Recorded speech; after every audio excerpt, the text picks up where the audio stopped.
A very poetic song to discuss everything that's been going on in America for the past week.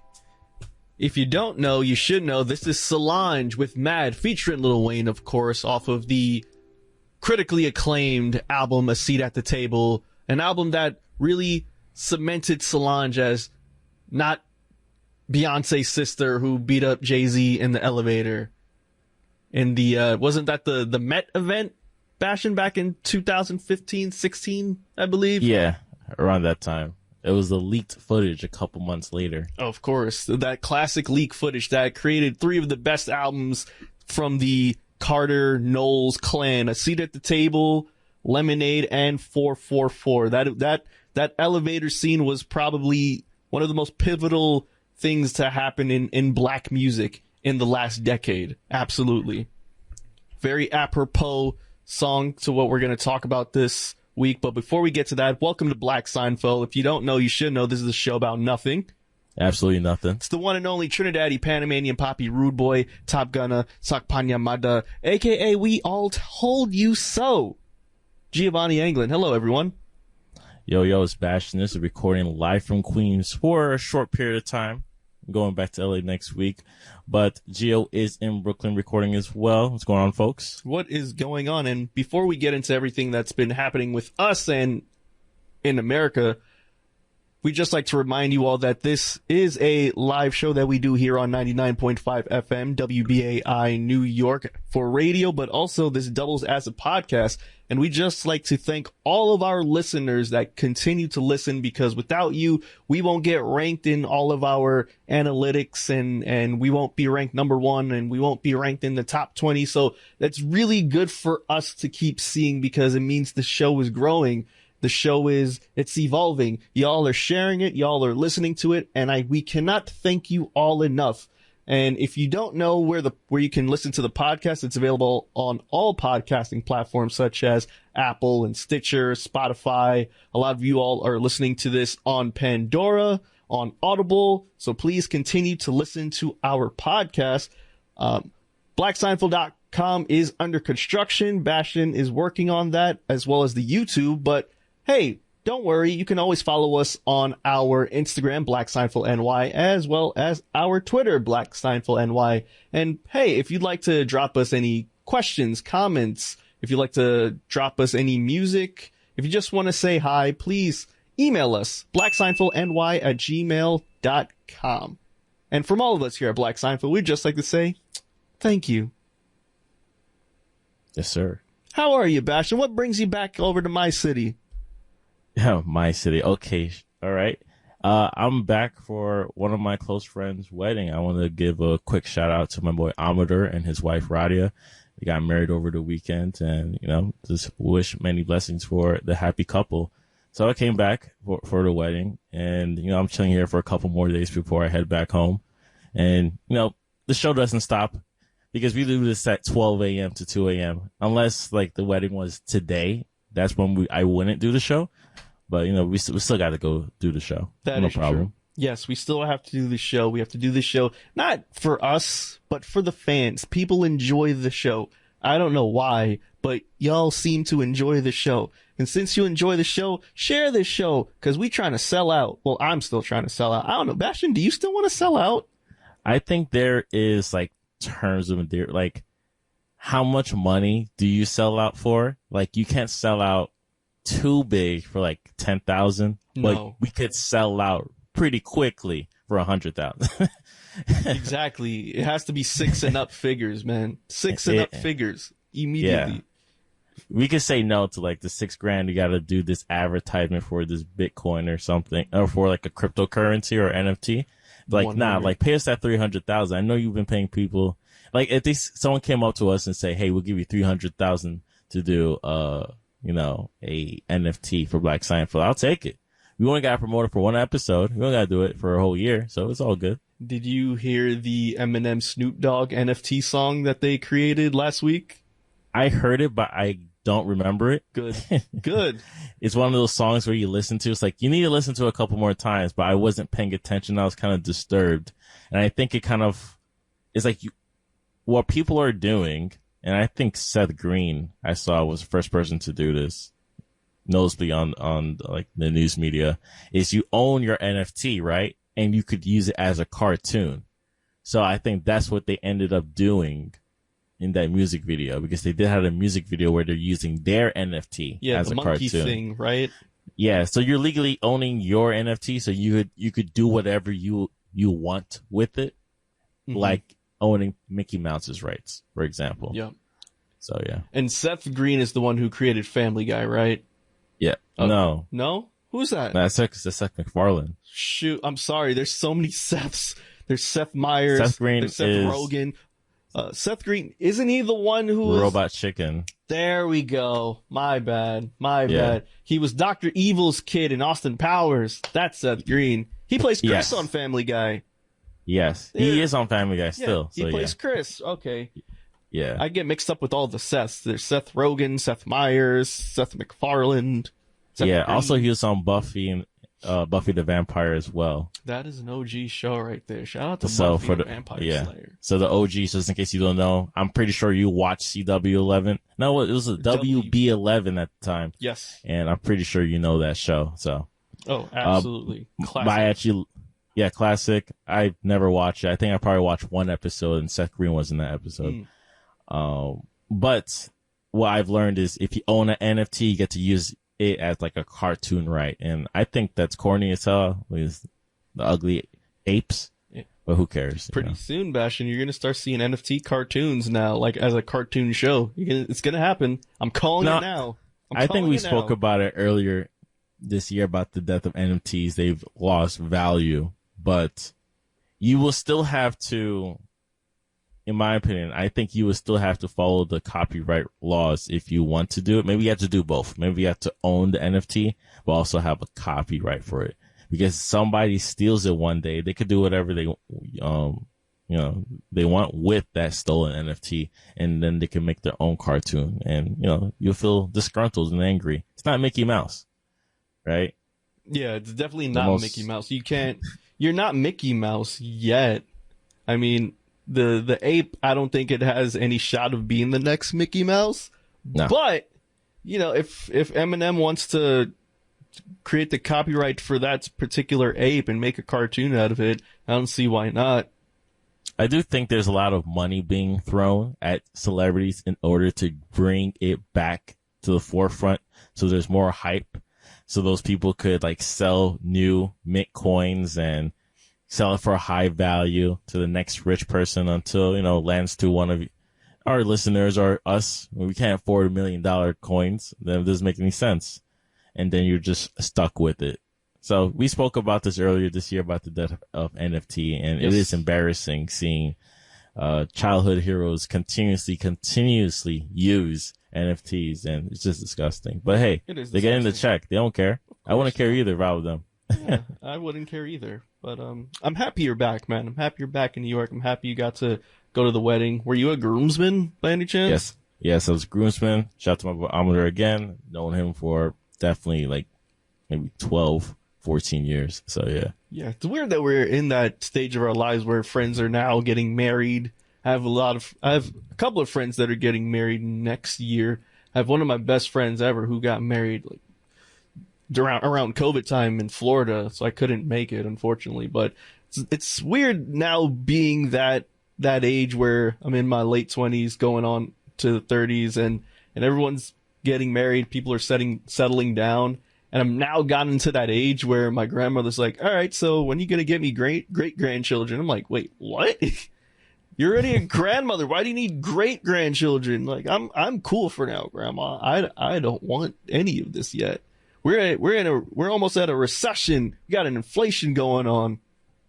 Yeah, I actually saw something on the news recently how our generation is one of the first generations in a long time where we will make less money or do less things with our money compared to the last generation.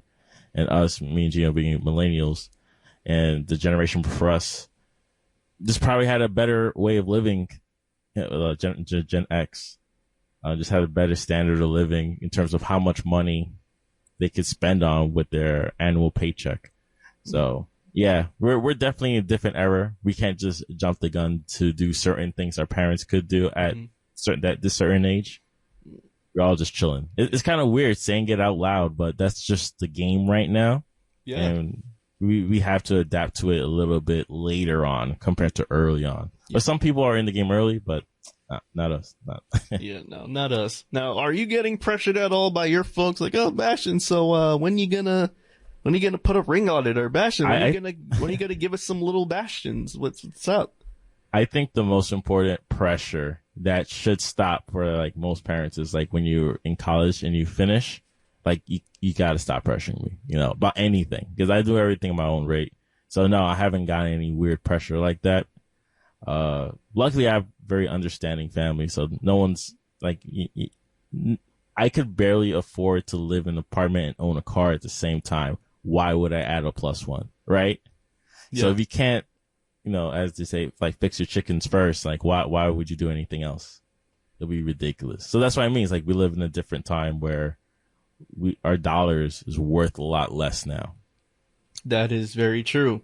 I keep seeing a lot of these. Oh, we grew up around this era in New York where you can spend $5 and get 50-cent soda. You get a sandwich, 25-cent bags of chips, some candy. And you're good. Groceries for the whole week, Groceries for the whole week. Like, if you go into a bodega with $5, like, you're a rock star. You're good. You can go out with a nice feast, a nice meal with $5. $5 now, like, all you can get is a roll. Probably. That's it. Yeah. So, like, I just quickly Googled $5 in 1975 is now worth $28. Jeez. Oof. Yeah. So whatever you're buying at $5 in 1970s, I had to pay almost to $30 of my pocket. And that's a lot. 30 is a lot, So at the same time, $5 was a lot back then too. So I never liked listening to any older person.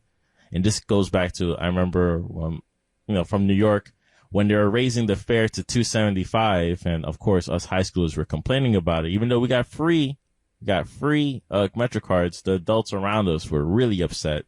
I did have adults in the classroom saying, like, back in my day, the subway was 50 cents. It was no problem. It's like, hey, come on. Like, that's not the conversation we're having in right now. So right. I do remember those times. See, now we're at the times where we go, see, in my day, I remember when the Metro cards were $2 a ride.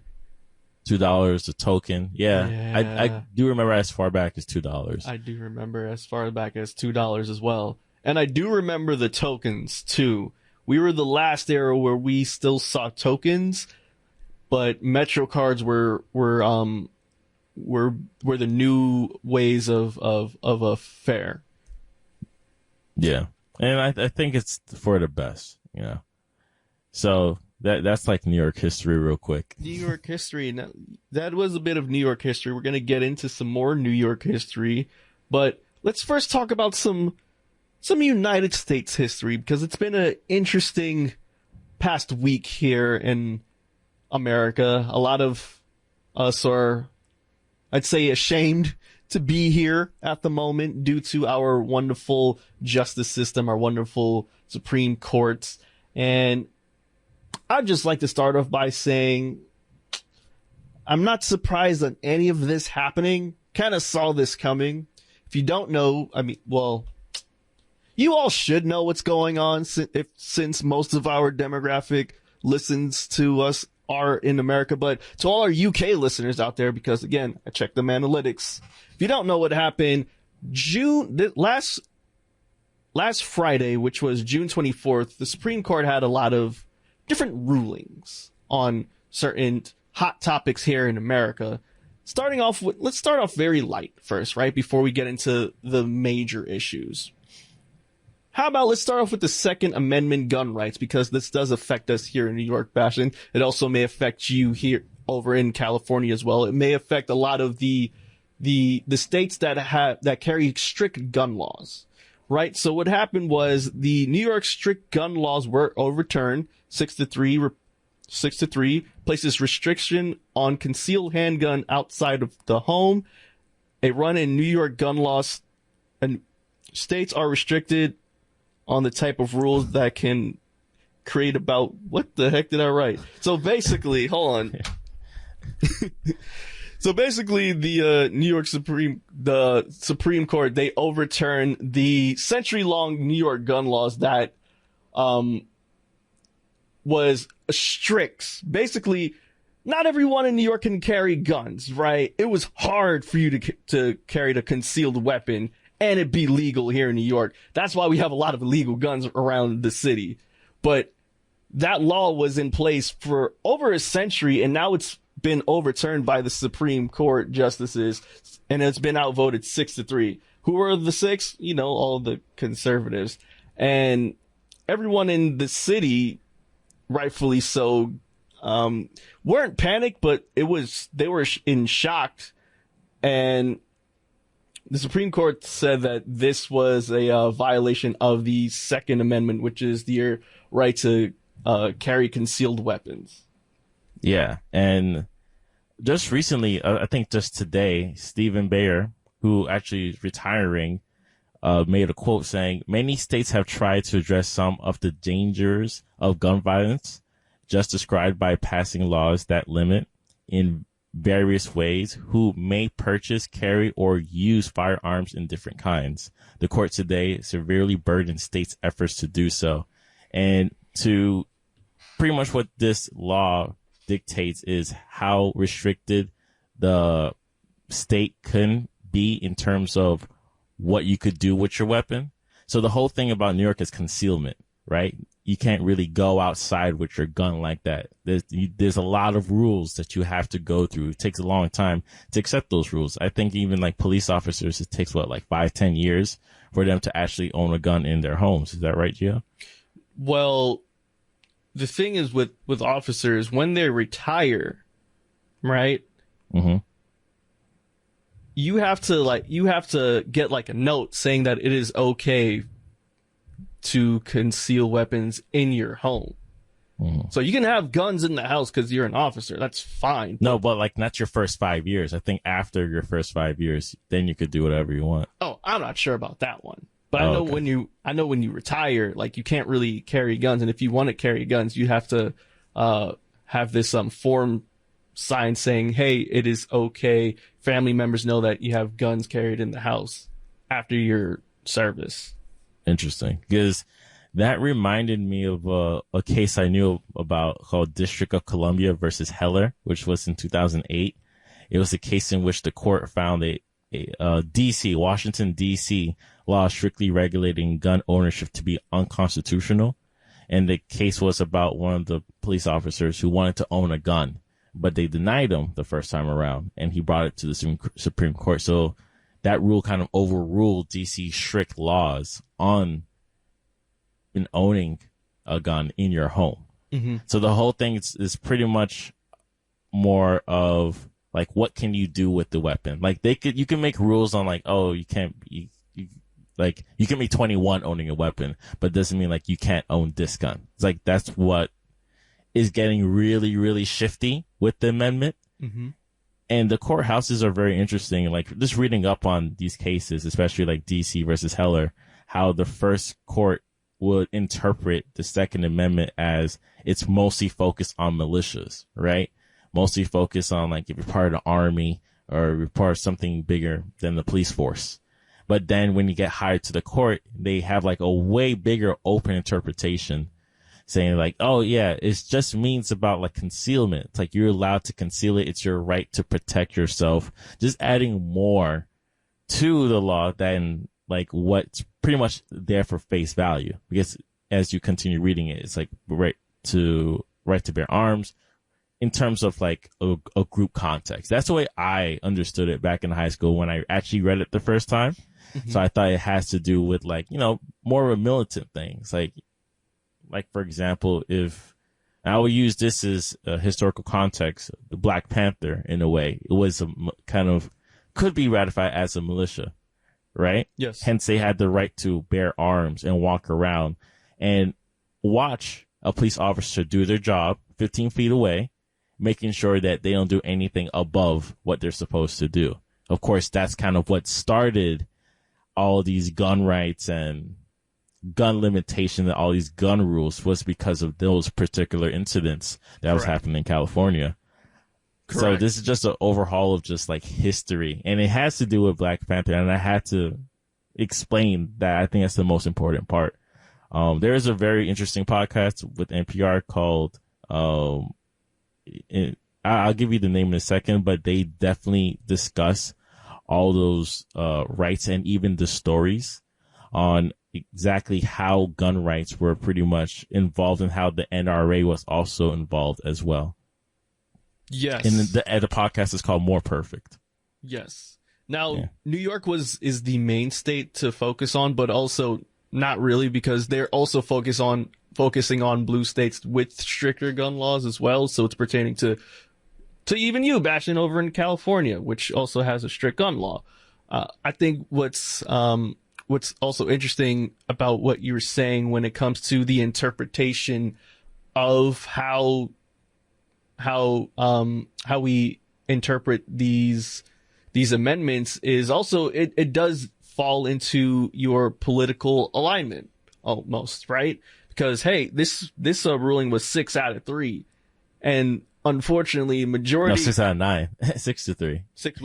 That's what I'm saying. The majority is 6-3.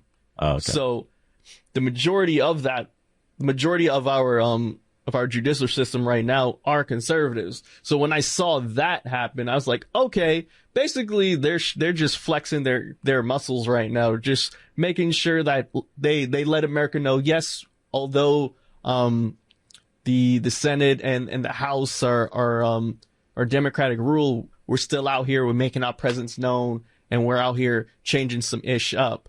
And so of course with that century-year-old law getting overturned now, of course we have our governor Kathy Hochul that came out and talked about the new ruling, and of course they still want to put things in place that still makes it harder for people to get guns. So everyone in New York, like, don't celebrate. This doesn't mean you could automatically go out here and just start buying blickies and ooh-wops. Like, relax, okay? I mean, I already know y'all have it, but like, just don't walk around with it all like lackadaisical. Like, just don't show it around. You know what I'm saying? You still got to be inconspicuous because it doesn't go into effect yet. So I just want to make that very clear as well.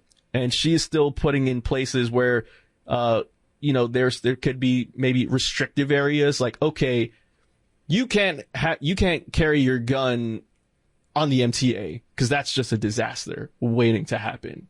Like, that's gonna suck.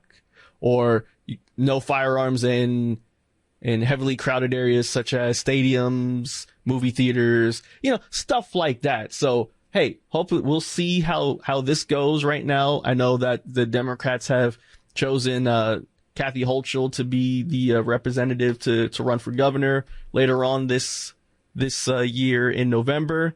And then, of course, we have to talk about the mayor, aka the influencer himself, hanging around with French Montana, goddamn Eric Adams.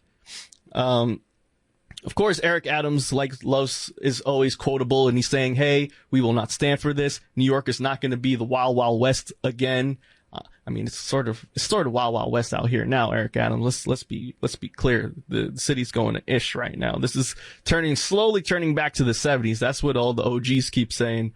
But I agree with the sentiment of what he's saying, but then again, he's still a cop, and I don't trust him. So that's just how I feel about that. And stop hanging out with celebrities, Eric Adams. How about you actually do stop going out to clubs and all that? I do find it strange that this ruling happened, especially so close to what happened in Buffalo recently. Yes. So it feels like just a spit on the American face, especially New Yorkers' face. Like, what just happened? It's like, if anything, I thought New York State will kind of create more strict gun laws. But for this to happen, it's going to be very difficult. And this isn't even the first law that just got a little shift and change. This happened around like a little bit over a week ago. Yes. Also, Miranda rights got a little bit of a shift. Nothing too strict, But because of what's happening right now, we do think something may happen later on with the Miranda rights. So in a 6-3, also 6-3 ruling in Vega versus Teco, there is a decision that bars lawsuits against police for using evidence obtained without advising people of their rights of their rights. So in terms of, if you ever get arrested, they have to read you your Miranda rights, which is like, you have the right to remain silent. Anything you say after this will be evidence against you. You have right to a lawyer. You heard it 1,000,001 times, but it's very, just in case you don't know, it's very important that you actually hear them say that, because if you don't hear them say that, pretty much anything you say, it just can't count, and they can't rule it against you. So these Miranda rules has been very important, and it's pretty much been sinking to the system. It's like one and the same. And I did find this ruling to be very interesting, because the case was about how someone said something and they were able to get the information before saying those Miranda rights. So you can pretty much self-incriminate yourself. Right. Early on, before you're actually known. It's like anything you say, we're going to use it against you. Right. So the way I look at it is different ways to get our own civil rights violated. Of course. Absolutely. They're slowly starting to take away your rights. Yeah, that's basically it. They're slowly taking away your rights away from you. Yeah. So this particular right means they still have to say the Miranda rights. Right. I just want to clarify, like, I actually had to continuously reading articles and perspectives on this. This isn't about Miranda rights, like they could still take evidence without reading it. This is, if they do that, you can't sue them. Yeah, you can't sue them for it. They could still be at fault, right? And they could still, your judge in the case could still remove those things learned before it, but you cannot sue them for using evidence if they don't read your Miranda rights. Exactly. So that's what this law is. If I were you, I would just shut up and wait for my lawyer. Don't say nothing. Say nada. You heard what the mafia be saying in the movies. You say nothing. You keep your mouth shut. You wait for your lawyer. Yeah. So these rules are very interesting. Like I said, there's a podcast I listened to many years ago. It was really good, and it's called More Perfect. And the podcast will kind of dissect each of the Supreme Court justices and their rulings, their perspective, and everything has a story to it. And before we get to the main story, let's get into the first song of the week. Sure, we can get into the first song of the week. I wasn't ready for that, but okay, let's see. We got to space it out. We said a lot just now. Yeah, hold on. I had a theme that I was gonna do here, but we can still continue if you don't want to play the song right now. Yeah, let's continue, man. Let's continue. Okay. Usually we do it around the 12:30 mark, but we do. I'll continue from here. Yeah, a lot of the time though, because we just talk BS for the first 30 minutes and then we go into the main story, but it's all good. It's okay. Yeah. Let's just get into it, because this is gonna be a while. This is gonna take a while. So on Friday, June 25th, it was an early morning decision. Roe versus Wade was overturned. That is correct. Just to remind the listener again what it is, it was a landmark decision in where the U.S. Supreme Court, in which the court ruled that the Constitution of the United States generally protects a pregnant woman's liberty to choose to have an abortion. Yes. And that was overruled. And we did see this coming. And we did have an episode called Roe versus Wade, which is our May 5th episode. And we said this before, so we kind of warned your asses. That's right. We told you so. We told you so. We told you so. So everyone, please refer back to the Roe versus Wade episode where we talked about the leaks that happened, where someone, we still don't know who, released information that the Supreme Courts were working on overturning the Roe versus Wade case. And Twitter went in a frenzy. Newscasts went in a frenzy, and all the Republicans really cared about was not even saying, hey, this is a lie, blah, blah, blah. No, they flat out said, Oh yeah, we are doing that, but more importantly, we don't care. First off, forget the Roe v. Wade overruling that we working on. Who snitched? Who snitched? That's what they were more focused on. Who snitched? Yeah. We don't care about your women's rights right now. All that. Who snitched? Who's the mole in the camp that released these? Huh? I'm not gonna front. I completely forgot they were focused on that because how quickly the news cycle goes. Like we're in the 5-second breaking news, everything's breaking news age. I completely forgot that was a thing a couple weeks ago. Yeah, it's okay, Bastion, because you know what? I did my homework for this episode. I re-listened to us. I re-listened to the episode, and I re-listened to everything you said, right? And one of the major things you said after that was, well, it's up to the Democrats now. It's up for Biden to keep his promise, like he said he would, and codify the Roe versus Wade. And for those of you who do not remember what codify means, it means implementing it into law, making it the law of the land, federal law of the land. It can't be messed with. It's above the states. It's above everything, B. And guess what Joe Biden said when asked about this? Guess what he said? Because Bastion told us last month, he said it. Joe Biden said that wasn't a main focus right now. You know what the main focus was for Joe Biden? Giving $1 billion to the Ukraine. That's what that was the main focus. So don't sit up in here and act all surprised like, oh, I can't believe this happened. I didn't see this come. We told you. We said this a month ago. Hey, this is gonna happen. And I know, Bastion, like, I know how you be sometimes. You're like, you know, maybe they don't do the right thing. Maybe the Dems are actually good. And I was like, hell no. Like, it's over. It is over. Goodbye. Roe versus Wade. Is that what I didn't say it like that. You didn't say it like that. You were like, well, you know, it's up to the Democrats now to codify it, and I don't know, we'll see. Meanwhile, I was like, no, they ain't gonna do squat because Joe Biden, he sold us a dream. He pimped us because he knew we wanted Trump out, so he's gonna talk about all the loans that he was gonna forgive. He questioned your blackness, remember that? He questioned our blackness. He questioned our black authenticity. And then he said, you know, we also care about women's rights. We also care about, we're so pro-choice here. We're going to codify the Roe versus Wade verdict just in case anything happens with the conservative party and all that, And Joe Biden lied. He lied. And hear me well, people. 2024, 2020, y'all are screwed, Democrats. You are all screwed, especially from the black votes. If you see a drastic drop amongst all the young votes, amongst all the quote unquote minority votes, you gonna know why. Continue, Bastion.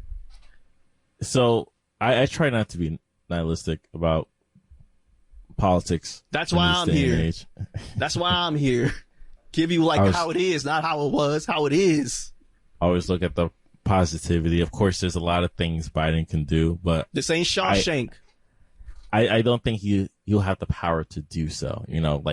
I've seen a lot of people say they should, extend the Supreme Court justices. Maybe turn it to 11, maybe turn it to 15. I know that was brought up for like a whole century, almost half a century that was brought up. Or just codify most of the rules. But what I know they're going to do, and it's been pretty obvious, especially on how many of the Democrats were talking about this particular overturn, Roe versus Wade, saying, well, in order to fix this, your ass got to vote in November. And that's what pissed me off even more. They always want to turn it on us. Oh, if you don't like how this is, you got to go out and vote even. You got to pull up. And guess what they're going to say? Now is the most important time. This is the most pivotal point in our history, and voting is so crucial.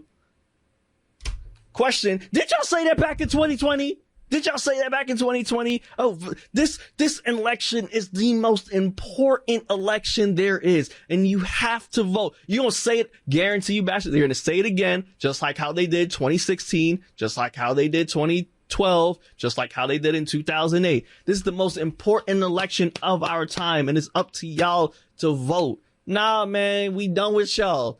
We done with y'all pimping us. We're done with y'all telling us sweet nothing in our ear and then smacking us in the face like you sugar free. Absolutely not. Y'all think sweet out here. This ain't sweet out here. Everyone's getting frustrated and tired of all y'all old ass Democrats, all y'all Republicans. At least the Republicans, like, they tell you what they about now. They keep it overt now, Bastion. They let you know what it is. They'll lie in your face, and then, like, we know they lying in our face though, and we know that they're gonna do what they're gonna do. Democrats, I don't know what it is about them. But then Malcolm X say something about, like, a fox. Like, you gotta watch out for the fox because the fox be smiling, and when the fox is smiling, you think, you know, it's your friend, but no, it means it's gonna take your head off. Democrats are a bunch of foxes. At least you know with a snake, you know the snake's gonna get you. So the thing that's interesting is, like, could have Biden, with this senatorial group, codify the abortion law, and I don't think he would be able to, because I don't think Kristen Sinema was pro-choice. But I know maybe it would have been like 49 to 51. But like I said, it wasn't on his list, on his to-do list. Right. There's nothing on this to-do list, to be honest. I'm not even sure what he's doing. But I did find it very interesting. Because, like I said, I don't want to have a nihilist perspective. It's not good to have that. You hear that listeners, like, no need to say, oh, the world's going to end. I think we got to push through and figure out how to solve most of our problems. That's just the way the world works. It's all about solutions. That's what politics is all about. I do think it's super grimy to hear, like, the only solution is voting. I really do believe that's, like, super grimy. Because there's so many errors. There's so many people, especially during Obama's errors, during his first 2 years, he could have codified. And he did also run on that platform as well. For him not to do it, and I feel like I'm just repeating from our episode a couple weeks ago, but, you know, these things tend to needs to be repeated over and over. It's like, come on. Like, even if we vote you in, we know you're not going to do anything. Even if you have, like, let's say in a very perfect world, you have 54 Democratic senators, are you still going to pass the things you want to pass? They still capitalist, Bastion. You know they know. You know? No, not even on the capitalist. Just this is I understand what you mean. It's not really the democracy that we're fighting for. It's two people of the same coin, Bastion. You know what it is. There is no leftist in the Democrat, really. That's imaginary. Every time they bring, like, oh, Biden's trying to do some Marxist Leninist thing, it's like, no, he's not even close. We wish he was 5% close to that. He's not even close to that. He's closer to conservative center, and it's very aggravating, you know? And it's kind of funny because Biden, before, this is the Biden we know in our era, like, he didn't really care about abortion rights. That is true. During the 80s and the 90s, he didn't care about that. You know, that's not his focus. That is very true, Bastion. And what also disturbed me a lot was the reactions that was from the left side, you know, not just Democrats, but of course progressives and leftists and everything in between that whole subsection of Democrats, and putting the blame on frickin' Susan Sarandon and putting the blame on people who didn't vote for Hillary Clinton back in 2016. And nasty. Which I will always say, yeah, I did not vote for Hillary Clinton in 2016. And guess what? A lot of Black America didn't vote in 2016 because they didn't. Oh, no, but you didn't vote. I did not vote. Okay, but also, clarify for the listeners, you didn't vote in 2016. Yeah, of course. I said I wasn't voting for Hillary, and I didn't vote for Hillary. Well, we're from New York, so, you know, it added up to New York State voting for Hillary, so. Right, but also, that whole notion of, oh, if you didn't vote for Hillary, you voted for Trump. I'm like, no, I'm from New York. Sorry, that doesn't apply to me. Blame Hillary not going to Middle America. Blame her on that. Don't blame me. G got nothing to do with this. B has nothing to do with this. We live in the NY. This is a game. This is a game. This is a game that the Democrats pulls, like, they look for, you know, they draft a person and say, hey, you know, what about you is votable? Like, how can we get people to vote for you? Then you have someone like, you know, Bernie Sanders, and he was getting a lot of votes, but they weren't for Bernie Sanders. They didn't want him to win, so they did everything in his power to not make him go to the next level. And then all those supporters it wasn't a gradual grace to the next candidate. It was just like, yeah, we ruined your candidate in order for you to vote for our candidate. And that's kind of how you lost most of your supporters. Exactly. It was kind of nasty. And she was cocky and arrogant, too. She was so cocky and arrogant. Yeah. Super and before cocky and arrogant. But and do you want to go over like what the judges were talking about? Oh, yes, absolutely. So, in case you don't know, in order for you to become a judge, you know, a president picks you to become the next Supreme Court justice, whether a judge passes away, like Ruth Bader Ginsburg, R.I.P., or is currently or retires, something like that. And, you know, the president will select a person to become the next Supreme Court justice. And for life, mind you. And so in order to get that, they have these hearings, right? Where a lot of these where a lot of the other Supreme Courts like talk to them, you know, they want to get their political stances on certain things. So they'll ask about Roe versus Wade, and they'll ask about Brown versus Board of Education, just to see, you know, what their answer is going to be. Do they have any sort of political biases towards, you know, certain rulings that happen, or is their plan, you know, being appointed to a president that is conservative or that is a bit more liberal? Is their politics, or is their judging going to be aligned with the political party that has appointed to them? Follow me so far? Okay, just want to make sure. So I have some quotes here from some of the most recent Supreme Court justices and what they said about the whole Roe versus Wade ruling and their stance on it. And, you know, would they even overturn it? You know what I'm saying? So let's go back to 2018. Mr. Brett Kavanaugh, I know y'all remember him. You know, that was the Supreme Court that... It don't feel like 2018, man. Oh, I remember it clearly, because that was when the whole Me Too thing was running rampant. It was in full strength. And Brett Kavanaugh was one of those dudes that was on trial for, some things, right? And I remember making a bet at the cafe, because that was when I was the barista. I was a fresh barista at that, where I bet my owner, right? The person who owns the cafe, that Brett Kavanaugh is going to be appointed and he's going to be seated in the Supreme Court. No doubt about it. She said, I bet you $10 this isn't going to happen. I was like, I raise you 20. You're on. So everyone is watching it, right? And all the nice liberals are there, and we're watching it. And I'll never forget it. It was this old white lady in favor of Brett Kavanaugh, and everyone made it clear that Brett Kavanaugh was going to be appointed to the Supreme Court justice system. I'll never forget this, Bastion. The owner gave me the $20. She said nothing. She walked off, and all the other like white liberals were so disappointed, so sad. And I'll never forget it as long as I live. My coworker Shakespeare said, "Now you all know what it's like to be black." 1%. Sure. So I'll never forget that as long as I live. I thought that was a great day because I got $20 richer, you know, just due to how America is. But anyways, they asked Brett Kavanaugh about Roe versus Wade.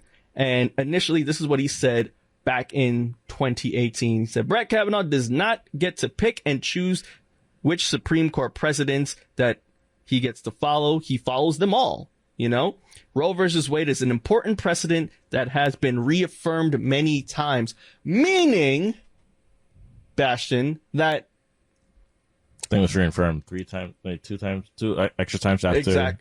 Exactly. Meaning, hey, 73. Meaning, hey, Roe versus Wade has been reaffirmed this many times. I'm not going to touch Roe versus Wade. It's been it's not the law of the land, but it's a strong precedent here in America. I'm not going to touch it. Basically, that's what he's saying without saying it. You got to understand these people around politicians too, and words mean everything. So let's go to 2020. Amy Coney Barrett, you know, who's been appointed right after the unfortunate, you know, passing of Ruth Bader Ginsburg. Amy Coney Barrett, for those of you good thing. Please, yes. Ginsburg, don't you find it strange, like maybe she should have retired a couple years earlier? I mean, if she were, well, you have to think about it this. What year would you want her to retire? Because during Obama's. Okay, then, hey, I guess, but she didn't. You know, it's not up to us, bashing. Again, it is up to the Supreme Court judge. Okay, it's up to the Supreme Court justice. You know, so if they that's where I think there's a lot of flaws in the system. You know, number one flaw is like for life. For life, maybe it should be like a 5-year term, 10-year term, or something. Because I don't believe that. And as the oldest person is Clarence Thomas. Oh, we're gonna get to that coon later. But he's been there since the 80s. Huh? I thought it was 91. 91? I'll thought double check on that. We can double check that.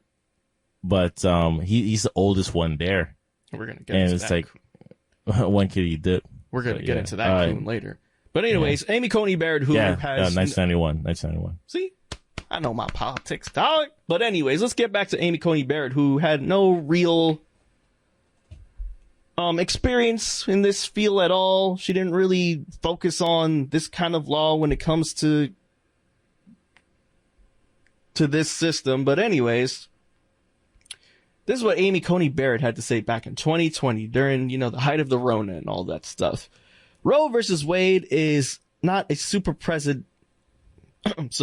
Roe versus Wade is not a super precedent because calls for its overruling and has never ceased.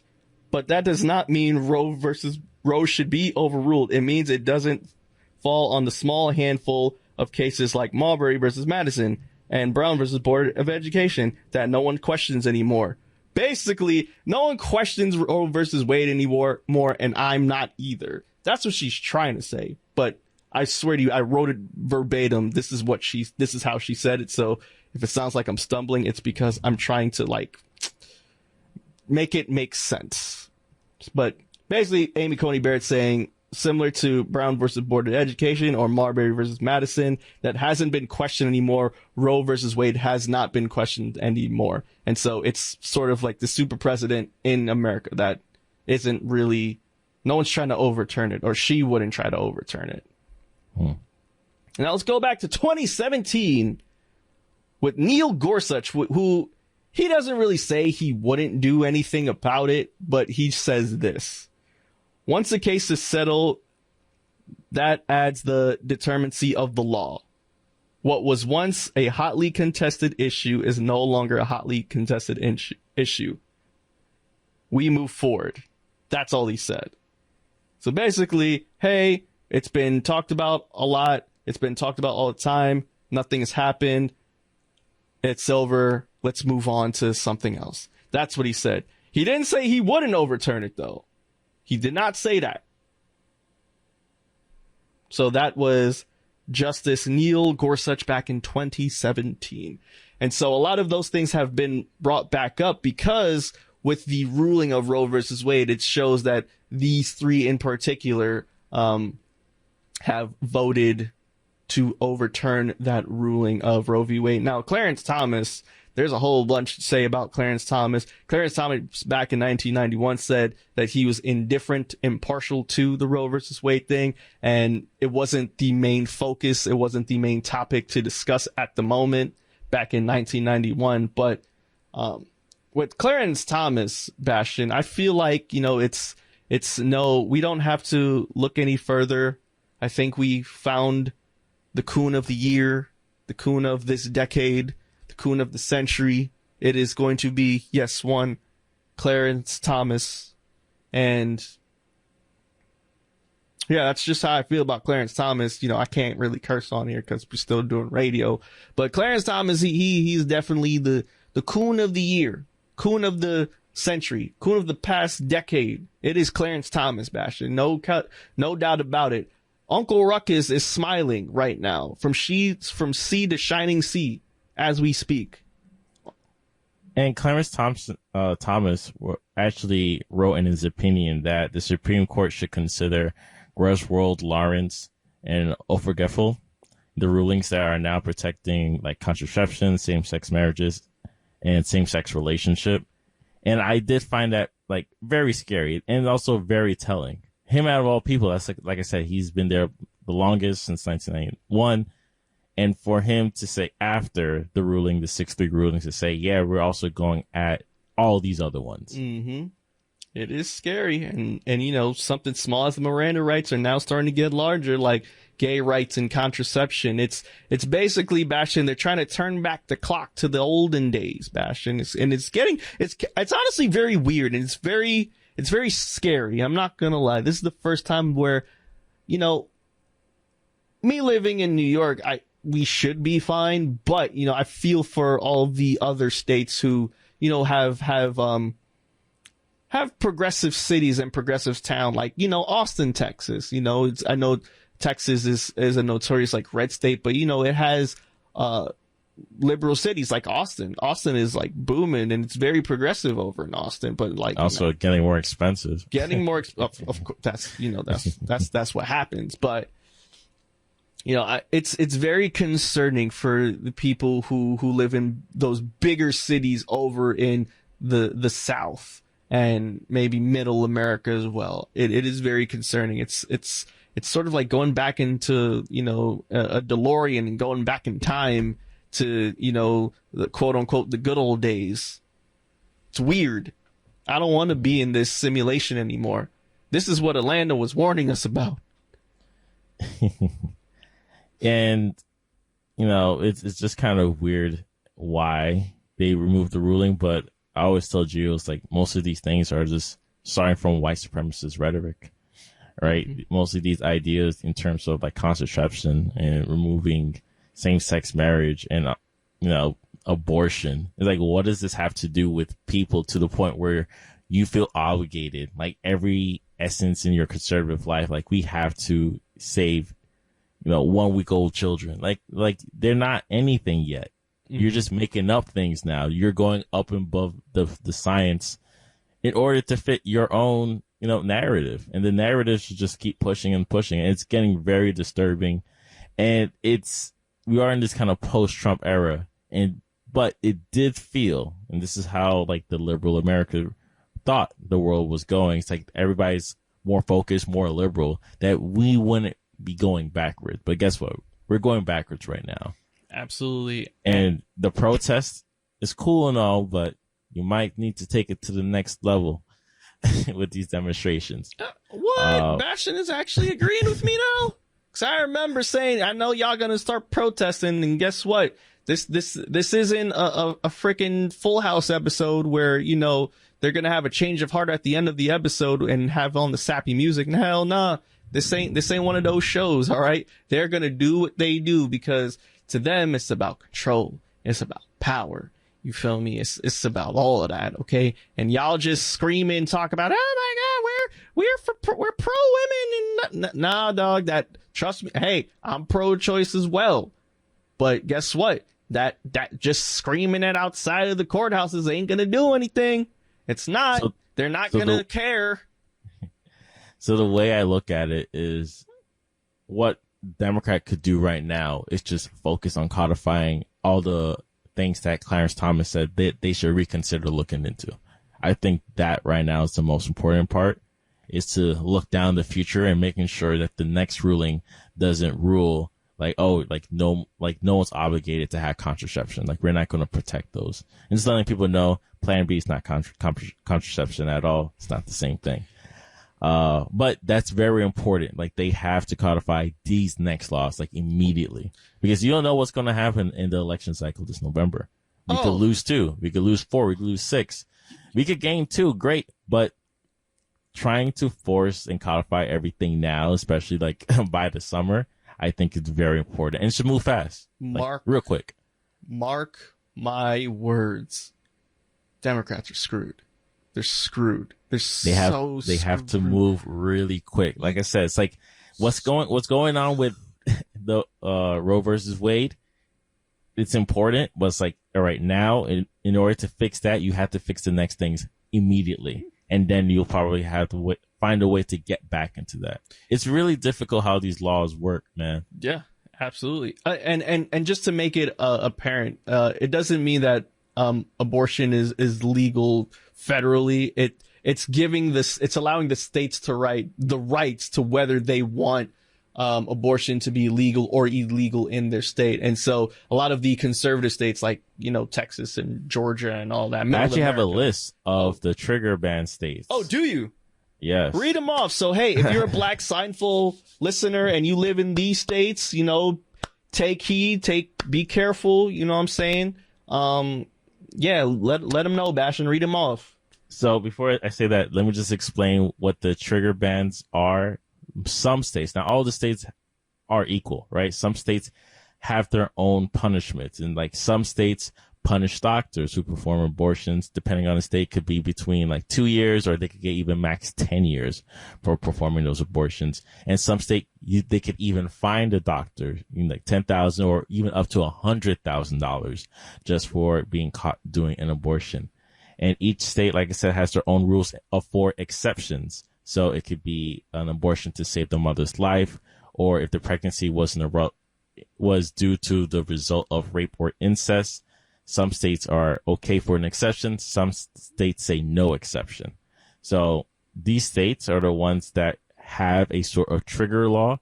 Most states haven't completely triggered immediately, but some states are. So like Arkansas, Idaho, Kentucky, Louisiana, Mississippi, Missouri, North Dakota, South Dakota, Oklahoma, Tennessee, Texas, Utah, and Wyoming. Damn.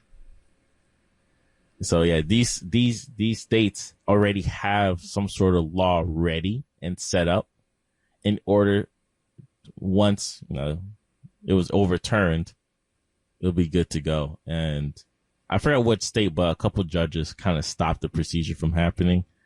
But yeah, this pretty much, as Gio said, this isn't saying like abortions are illegal, like shouldn't happen. It's just the states can now control how they want to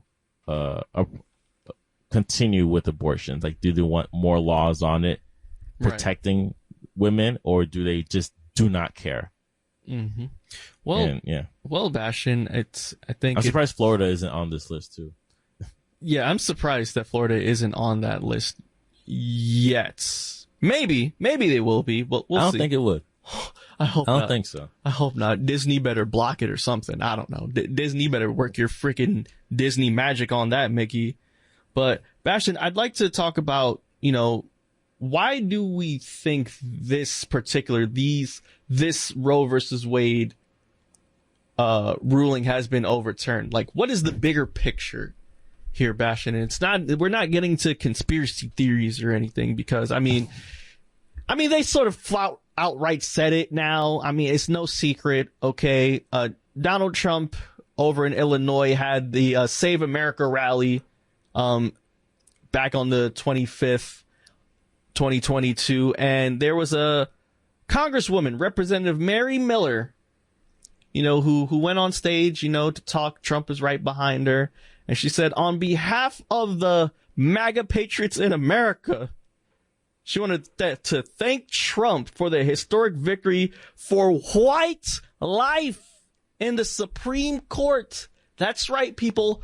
White life. Saving the white babies. She wanted to thank Trump for that. And so it's always been an argument for the longest time that, white people here in America, the population is starting to decrease, and the quote unquote minority population is starting to increase. And by at least 2040, the majority is going to be Latinos, right? That's what's been said. So the whole idea of overturning the whole Roe versus Wade ruling was because, there's been a lot of abortions that's been going on, and they want to X that so, we can get back to white people dominating and being the majority. This is real, people. This is real. This is what I meant by white supremacist rhetoric. Like, at the end of the day, every rule or every type of demand or any conversation piece is nothing new. Like you go back in time, 1900s, early 1900s, 1800s, they had these same conversations. They thought about it all the way down to the T. So history is just repeating itself. We're only moving backwards. We're no longer moving forward. And not to sound nihilist, but it's like, yes, no, we need nihilist Bastion. We need nihilist Bastion. Keep it real, Bastion. Tired of you trying to be all hopeful. This ain't Shawshank, all right? It is a sad sight to see. And they've been saying the quiet parts out loud. That's right. To me, it's not sad. To me, it's like you're finally showing, you're being overt about your true feelings right now. But the thing is, they've always been overt. But to see it on a high political level, yes, like that high, that's insane. That's because fair. Usually you're low key about it. Like no one's hiding. Like I said, white supremacists, they've been out here for years. And even if they're not politicians, they're part of the news media as well. Yes. Local news media, even if it's local radio or it could be local TV, they're involved as well. So for us to see it within our senators, congresswomen, congressmen, it's scary. And that's what I mean. That's the sad sight to see because we're voting these people in and not, I can say we, us, all the people. Voting them, but I know what you mean. we got to talk about the people in general. That's the way I look at it.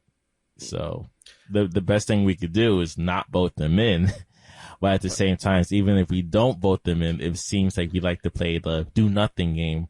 And that's the problem. Because I do think if Obama did more things during his time, we want to have this conversation like, oh, voting doesn't do anything. But, Bastion, unfortunately, I have to disagree. Well, I somewhat disagree with you, too, because you have to think about from, that other side as well, where they genuinely do feel, where a lot of white people on that side do feel like their quote unquote way of life and how America was used to be and was supposed to be is not the America that they see anymore. And so that's why you have Fox News out here with all this fear mongering. Like, I'll never forget when Obama was reelected in 2012 and someone said on the news, on Fox News, like, the white life is being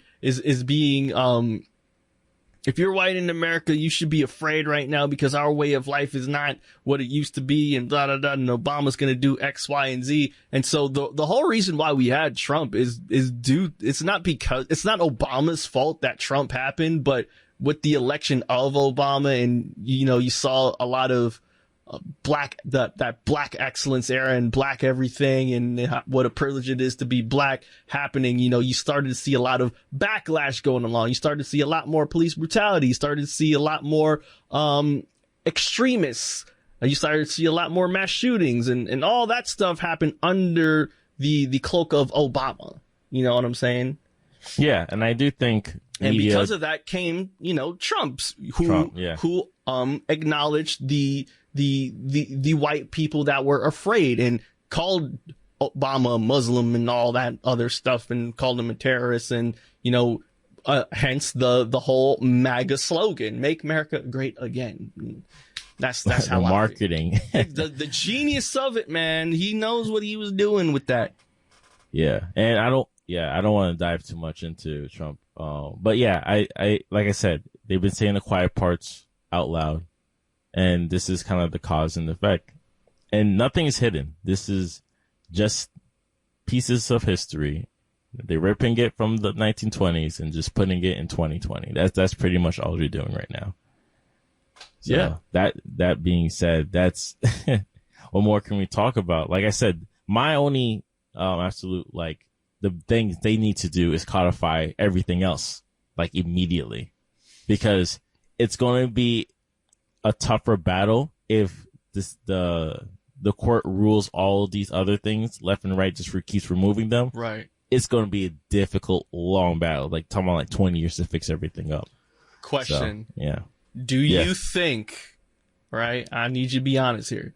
Do you think the Democratic Party is going to codify what you want them to codify? Be honest. Be real. Don't be Andy Dufresne right now. Don't be Morgan Freeman. Be real. Do you think they're gonna do it? No, I don't. Okay. All right. I don't. All right. I'm very hopeful for a few things because I don't want to be nihilist, but only because of how Biden has responded. It was a little lackluster for me. It's like, all right, like nothing's happening. Of course not. It's going to be all right. You know, if the way it's going to happen is I'm going to do it, but you gotta give me a little something first. You gotta reelect me.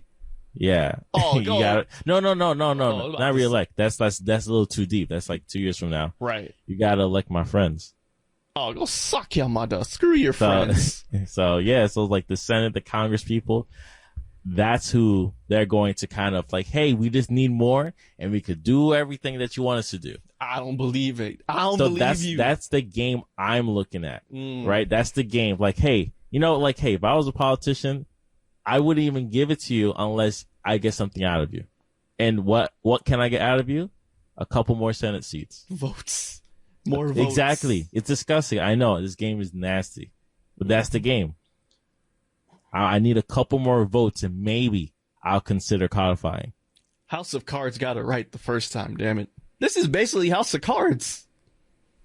Well, see, that's why they said Bernie Sanders wouldn't work because he had no friends. Yeah. So every time he needed to do something, like who's going to vote for it? It's not going to be, how it's like deadlocked like 48-52? Like if Bernie Sanders was president, it could be like maybe 40-60 all the time. Like nobody want to vote for you, bro. All the things he wanted to put through to like they wouldn't want to vote for him. They wouldn't allow him to get through any of that stuff. So I get it. I understand, Bastion. And similar to you, I don't think they're going to codify anything. I think it's just going to be a bunch of sweet nothings in your ear like a damn pimp. I'm tired of being pimped.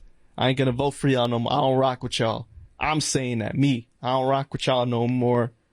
I mean, we told y'all a month ago, get ready for it because it's going to happen. But, now that it's here, everyone want to play shocked and all of that. So, hey, from this day forward, I don't care what y'all tell me. Everything is good on this end. Thankfully, I live in New York. This is going to be blue for a while now. So, hey, if anything else happens, don't blame me. Don't blame G. I'm good. I bow out gracefully. I'm just here to talk about all the effed up things that happen, and don't blame me. And don't blame Bastion either, because Bastion is in California. Yo, it's just a crazy time, And I was gonna make a joke like what the presidents would do, like a not in terms of a sexual thing, but like a quid pro quo. Like if you do something for me, I do something for you. That's the way I look at it. So, well, sad sight to see. Well, we hope you enjoyed our breakdown of everything that happened as far as Supreme Court rulings. I think we did a great job here, Bastion. What do you think? I think the people will understand it. Sometimes when we go at it and just like line after line, going after topic after topic, I'm not sure what I'm saying. I know I'm saying something right, but it's only after I listen to the show again. It's like, oh, I did a good job describing it. Yeah. This is basically like, remember when we talked about the whole 2020 elections and the Electoral College and all that? Yeah. It's one of those, because right now it's like 1:13 here in New York right now. And I'm like, yeah, this was great. Yeah, I think I described it. I hope I did, because if you didn't, please email us. That would be great. But I think we got bits and pieces together, and I hope my solutions, my bootleg political solutions, made sense. And you're at WBAI, Gio, most of the week. Do you listen to other shows? Are they saying something similar to what I'm saying, or are you just kind of browsing through? I'm not to throw you on the spot. I'm at WBAI Wednesday nights and Saturdays, and during Saturdays it's not that political. Okay. Saturdays is just Latin roots with Felipe. We just play Latin records, and then I do Daoud's show, which is mainly Haitian stuff, and then the rest of the shows are just music based or theater based. So I don't really hear much of the politics going on BAI. I don't really listen to the radio like that. Okay. We don't gotta get into it, but I just wanted to make sure, because we're in the same game, man. The listeners that listen to WBI all day, we just want to thank you. and you're listening to our show, it's like, hey, you're getting a slightly different perspective. That's hopefully. right. That's right. We giving you the realness here. Okay, we giving you what's actually happening. All right, we're not gonna. Outside. That's right. We're not gonna be all kumbaya and let's go out and protest. No. That's not what Black Seinfeld is about. We're not gonna steer you in the wrong direction. Okay, we gonna tell you what it is, what they're gonna do, and we're gonna, I'm gonna be the nihilist here on this show. All right, I'm gonna let you know this ain't no Danny Tanner sentimental stuff. This is that real things. Let's get into the song of the week, Bastion. Yeah. You know what I'm saying? Let's.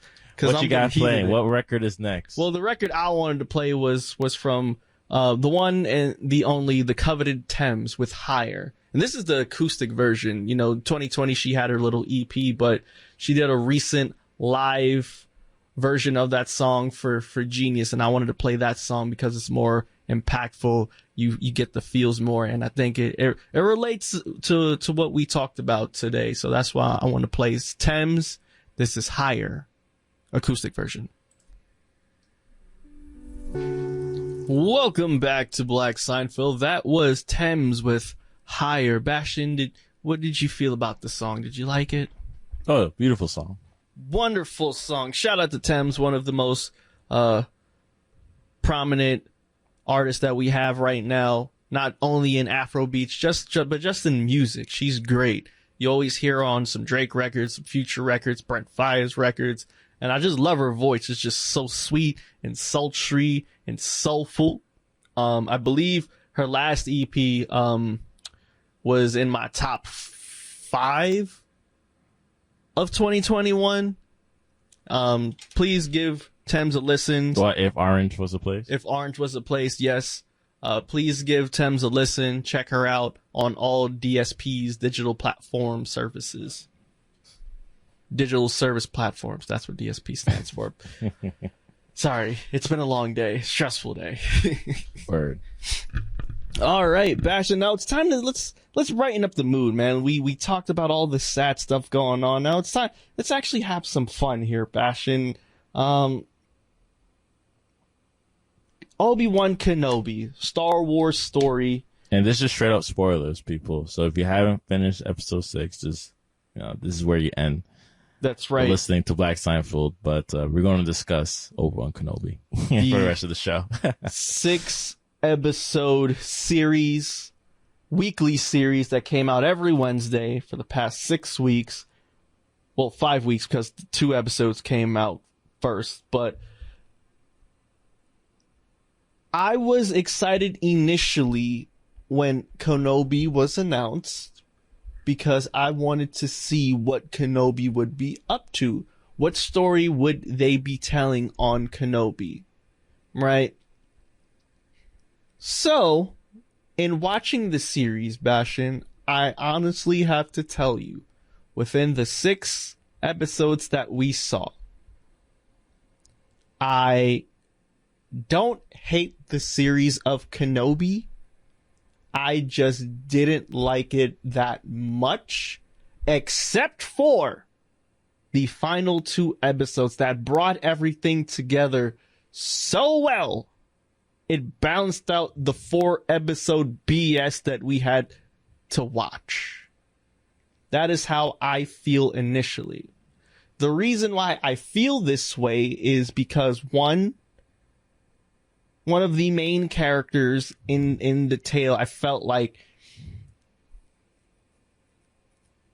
the third sister, who was played by Moses Ingram. But no, she's an inquisitor, and for those of you who do not know what inquisitors are in the Star Wars world, is inquisitors hunt Jedis. They're basically like bounty hunters, but Jedi bounty hunters. You feel me? Do you remember her from the Queen's Gambit? Oh, shoot. Wait, she was in the Queen's Whoa. That was her best friend, right? Yeah. Damn. But when they were adults, though, that was her. Damn. Kids and best friend, yeah. Damn. I ain't think about that until now. That's crazy. Yeah. Damn. So she played Reva. Yes. The third sister. Yes, the third sister, the one of the inquisitors who's mission it was to hunt down Obi-Wan Kenobi. Now, how did she know that Obi-Wan Kenobi was alive? I didn't know this, but they explained it later on. But I'm talking in the beginning of the series, she just felt forced. Like, it just, to me, her character wasn't clicking with me. She just felt forced. She was perceived as like, while Vader was of course like the main villain, she was like the lieutenant. But like, I don't know you like that. Like, I don't know why you feel like you have all of this power here. I don't know why you're being shoved in my face when, you know, everything that happened after episode 3, you know what I'm saying? Everything that happened 10 years later, you're like the main villain that's being focused on instead of Darth Vader. You feel me? I don't like that. And I do understand, like, just speaking, like, have you ever watched the TV show Star Wars Rebels? Oh, have me? You? Yeah. Oh, no. So that's kind of the problem I'm having with the Star Wars series. Most of these shows, it's like you have to continuously consume the media in order to enjoy it. Like Moon Knight, like, you didn't have to watch any of the other Marvel stuff to watch the show, to be honest. You could just jump and watch it. Of course. So it wasn't that difficult to enjoy. I know I do have my complaints about the show, but other than that, I enjoyed it. I had fun. Mm-hmm. So same thing you could say about Boba Fett. You have to kind of watch Boba Fett or at least The Mandalorian to understand what was going on. Yes. And I still call Boba Fett a Mandalorian Christmas special. The show was boring outside of the present tense. No, because of the present tense. Yes. Anything dealing with Boba Fett was boring, but the Mandalorian episodes were amazing. Yes. And I remain the fact that this is... And the Sand People story was cool. Yeah. And I remain with the fact that, you know, I think the Boba Fett series was great, and it was on brand because Boba Fett was a side character and he played his side role well. That's nasty. No, it's not nasty, Bastion. It's the truth. He's a side character. He is mashed potatoes. Okay. He is green peas. Okay. He is made to, you know, bring the meal together. He's not the steak. He is not the chicken, okay? He's not the pork chops, okay? He's not the griot, all right? And that's okay. Why are you giving me the eye roll? No, okay. griot, it will be considered a side. No way, like, you gotta eat with the rice. You be tripping. I was just thinking, it's like, nah, yeah, griot. Ain't no way that's the main piece. If that was the main piece, I'm gonna be sick. You get but my I get point, it. I get all it. right? I get he it. is the side dish. We staring straight off of Obi-Wan, but he's the side dish, okay? And that's on brand for Boba Fett, and that's okay. So the thing is, relatively, when you're making a series like this, I do think if you could focus on the movie series as watched, but the other side series as not watched, you could create your new product on it. You know, same thing like for Clone Wars. Not a lot of people watch Clone Wars, but I do recommend you should because it's a great show. Mm-hmm. And it will explain more to you about how Obi-Wan and Anakin Skywalker's character got to pretty much where they are in life. Yes. And now it's Ahsoka as well, too. Who is same thing as Ahsoka. You know, we're going to have that show coming up. And it's like, well, I hope you watch Rebels and Clone Wars in order to understand Ahsoka. So that's very difficult for the fan. Because not every fan's going to watch every type of content because you got to invest in Disney Plus now. And that costs money. Right. So that's kind of the big complaint for Obi-Wan. It's not like it was led to this point. It's not Endgame, right? It's not Endgame.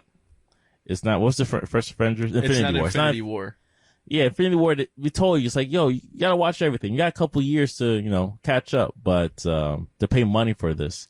But Obi-Wan, because it took the Inquisitor story, which is pretty much like heavy in Star Wars Rebels. And if you weren't sure what the Inquisitors were, especially the Grand Inquisitor, who was a character in Star Wars Rebels, you just feel confused about these, like, who are they? Like, why are they here? Are they Sith people too? I thought Rule of Two. What's going on with that? Right. That's for like the Star Wars theory. But it was just, you know, a group of once Jedis, and they never do explain it because they don't want to. They didn't explain that properly at all. So everybody used to be a Jedi. Then over time, after Jedis fell, and they were captured and tortured. They became Inquisitors. The Grand Inquisitor is one, the strongest one, of course. And everybody plays the role as sister or brother. And this main character, in my opinion, they didn't write her well enough, because I think she's a great actress. I think certain parts she did a good job, but I do feel like the scenes they put her in, I'm talking about Reva's Yes. character, Or the the third scenes, sister. the third sister, the scenes they put her in and her motives weren't there, and it was very difficult to enjoy her performance for the first 4 episodes. Of course. Absolutely. You know, if they brought it in early, or at least slowly made her like this very angry, evil, I'm gonna kill everybody person, then it'll be fine. Yes. But they didn't. They just straight up like, oh, throw this character, you understand what she's about. It's like, nah, like no, let me like her. Right. Let me, find some redeeming qualities about her. She's just like, oh, Obi-Wan's alive. Wait, how do you know this?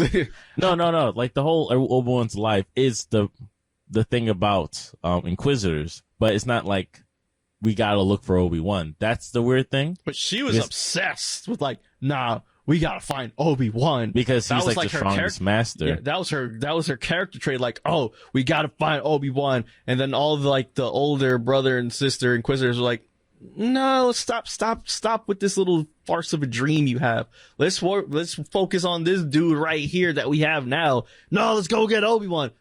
Who are you, and what makes you think you can go after Obi-Wan? Well, I don't have a problem with that per se, because once you understand, I think by episode 3, once you understand she knows Darth Vader is Anakin, you understand, like, in order to get to Vader or to get Vader's approval, if you kill Obi-Wan, you kind of win the game. Well, or if you find Obi-Wan, Well, yes, and it was revealed who she was. I believe like episode 5. Yeah, but it's kind of an understanding, like why she wanted to get Obi-Wan. So I didn't have a problem with her looking for Obi-Wan, in my opinion, because you understood, like, this is a game of like daddy's favorite child, right? Of course. So at the end of the day, it's like, if I could get the way I look at it, it's like I'm trying to be the strongest and get this promotion quicker. But it's a 6-episode show, so they have to kind of speed up on who. Yeah, get to it. Like, get to who the character is. But Ewan McGregor back as Obi-Wan played it pretty well. No complaints, to be honest. Doesn't say a lame line. It's pretty easy writing Obi-Wan, in my opinion. You have so much context, especially from Clone Wars. And then you have Hayden Christensen, who comes back as the body of Obi-Wan, but the voice. Whoa. You got to redo that. You said he's the body of Obi-Wan. I mean, my fault. As the body of Darth Vader, but the voice is James Earl Jones. My fault. That's right. So James Earl Jones comes back as the voice of Darth Vader, and I thought that was pretty cool. Yes. Thought that was interesting, and I was kind of wondering, it's like, what's the point of having him here? Then, of course, they do a flashback montage, and I thought, oh, this is great. Yes. This is kind of what we wanted from episode 2 or episode 3. But we're gonna get in episode 5. I think this is fine. And yeah, my biggest complaint of the show actually has to do with Princess Leia.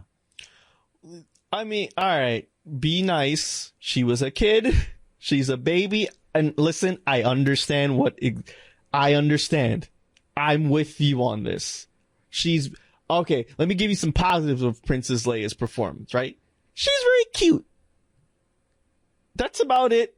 But as far as acting wise, as far as, her capture and all that stuff, it's a bit, I mean, I know Star Wars isn't supposed to take itself too serious at times, but sometimes it just feels like they just messing with my intelligence just a little bit. All right, just a little bit. Yeah, Leia wasn't that great in the show. I don't think she acted that well at all. It felt like she was trying, like when she was saying her lines, she was acting as if she's trying to remember her lines instead of it sounding natural to me, at least. Well, that's what I mean. They gave her too much. You got too much diff on your chip. Like, who wrote the script? Right. They're doing too. That's why I said, like, most of these roles, if they was like slowed down a little bit, right? Maybe less description, less talking, like more action, or just vice versa. Like, let them actually have a regular conversation. It'll be interesting. Same thing with Rever, I like to say. It's like the things she's saying, it's not enjoyable to listen to. I'm watching this show, putting my time, like, I gotta waste 40 minutes on the show. Like, I don't really care for this. Yes. So that's kind of the biggest problem I had. And I do think both characters were written very badly throughout the series. Like, they do have their shining moments in a couple of episodes, but throughout the series, I don't think they're written well. Yeah, it wasn't a pleasure to watch, and honestly, it felt like such a chore to get to, because with this series, they knew why we were here. Okay, they knew what we wanted to see, and it took them 5 episodes to actually give us what we wanted. And that was a proper confrontation between, No, I think did that in episode 3. Episode 3? The first confrontation between, or episode 4, the first confrontation between Darth Vader and Obi-Wan when they fought. Next to the fire. Oh yeah, you're right. That was cool. But that was only 5 minutes. No, that was fine, because you don't want to, you want to slowly build it. You want them to see eye to eye, because that was the first time he heard that Anakin was still alive, because he didn't know. Mm-hmm. And because he's away, he's hidden, it's been 10 years, he's not paying attention. Yes. So that's what I mean, that was fine. He's been left in Tatooine to, just watch after Luke, make sure nothing happens, and, watching over, Luke's aunt and uncle, who, been tested it. But what was not fine was Princess Leia telling the other woman, it's like, oh, you should go save him. Like, come on. Like, you're 10-year-olds, like, no, we gotta go to the point. It's a lot of, we have to change the conversation in order for the plot to move. Yes. Because by the time she gets to the end, she gets kidnapped by Reva, and then they're torturing Kid for a whole episode. I'm like, what's going on? You want to see Mrs. Leia getting tortured again? Is this what Star Wars is? Yeah, I agree with you 100%. My fear, honestly, within this series was Leia finding out that Darth Vader was her pops. Like, I'm happy that didn't happen. Yeah, I'm happy that didn't happen. What else am I like? I just felt like, the big letdown really was finding out this was a 6-episode series, and the first 4 episodes really didn't do much to get me excited, to really, drive the plot, because to me it just kept getting worse as the series progressed. Yeah, I do think they were extending the plot a little bit too much, because I did a little research, and it was originally supposed to be a movie that was changed into the TV show because it's less budget, of course, and then from 4 episodes to 6 episodes. And I think that's where they messed up. I do think they should have went back and focused on trying to complete this in 4 episodes and just raise the budget on certain scenes. Mm-hmm. And I don't think we really needed Obi-Wan Kenobi to be part of, like, helping this rescue mission, basically. A multiple rescue mission. Yeah. It's basically The Last of Us. I don't mind, like, after really thinking about it, I don't mind Obi-Wan actually knowing who Princess Leia is. Mm-hmm. Because then episode 4 is like, you helped my father. Hey, you helped my father in the Clone Wars. Da da da da da da. And it makes sense, like, she knows who Obi-Wan is. That makes sense, yes. Or at least met. That's the way I look at it. Mm-hmm. But I don't, and also I do think there is this poetry before we can get into, like, episode 5 and episode 6, the poetry of meeting Princess Leia, then actually meeting Luke Skywalker at the end. It's like, hello there. It's like he finally meets Luke, someone that he's been protecting for the past 10 years. Mm-hmm. But I just think, like, Owen being, like, the father figure is actually really good. I think he plays his role really well. The Luke's parents, yes, Luke's aunt and uncle, and I thought that was great. So I was like, oh, okay, I like what they're doing for these characters because he's supposed to be mean. Like, I don't want you near Luke. I don't want him to be involved in that life. Like, I'm raising Luke to be my son, and I love him. That's right. I don't want him to be involved in this Jedi wizard stuff. He's gonna be in the farms. He's gonna be in the farms, yo. That's right. I actually watched episode 4 recently, and it's great. It's great. It's really good. And you're looking at it, and it's like, wow, he was really holding Luke back. And even his aunt was like, you can't keep him here. He's like his father. And it's like, yeah, that's the problem. Mm-hmm. It's your destiny. It's his destiny. It's like, yeah, I think that's the problem. But of course, that was written like he actually knew who Anakin was. But of course, they didn't really have much of a relationship. That's why he never went back to Tatooine. But that being said, by episode 5, you're get picked up big, bro. It picked up pretty quickly. The Darth Vader scene, Darth Vader fighting Reva because he knew this entire time that it's like, oh yeah, it's like you're a youngling. It's like, no, yeah, I knew you're a youngling. Yeah, I knew that. I knew I saw you. I tried to kill you before. Did he know that it was that same youngling that he stuck in the? Yeah. Okay. He knew. Yeah, he knew. He knew. Damn, I'm like, damn, Darth is a cold-blooded mother lover. See, that's why I actually liked it a lot, because even the Grand Inquisitor, who wasn't killed, right? He came and it's like, revenge does wonders to the mind. Like, we knew that your revenge will get you to get Obi-Wan Kenobi for us, so we just allowed you to keep rolling. But like, your job here is done, and I thought they should have just killed her.